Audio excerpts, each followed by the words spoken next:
13 წლის მანძილზე ბიძინა ივანიშვილს არც ერთხელ არ იყო ის მომენტი, რომ ზალოვანი მინისტრი არ დაენიშნა. პირველად ესე ვთქვათ, კარტბლოში გაუკეთა კობახიძემ დინარაძეს ფრთას. ფიქრობ თუ არა რომ ეს ფრთა სალკეკაკების ხაზია თუ რა არის ანუ საიდან როგორ ხედავ შენ აი ამათ ესე ვთქვათ ეს ძალაუფლებას მიცემას და ხო არ მოხდება ისე რომ თვითონ შეჭამენ ბიძინა ივანიშვილს ეს გელაძე ივანიშვილს არ დაუნიშნავს რა დინარაძის კი არა ეს დინარაძე ბიზნესი არ არის მე ეგრე ყველა ბიზნესია გაკვეულწილად მაგრამ აქ არის ლაპარაკი ბიზნეს კარზე გუნდებზე ანუ ერთი გუნდის წევრები არიან კი ეს განზომილება ეხლა რუსებისთვის ხო მოდით ესე ვთქვათ ბიზნესზე კომფორტული რა თქმა უნდა კობახიძეა ხო რატო იმიტომ რომ ბიზნესა ძვირიჯდება რა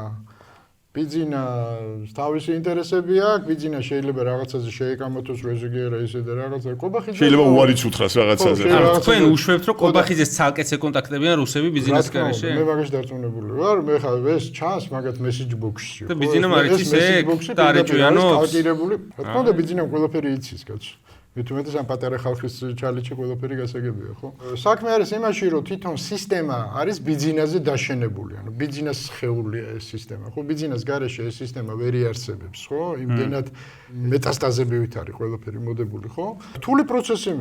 მიდის დიქტატურის დამყარების ეტაპზეა ყველაფერი გადასული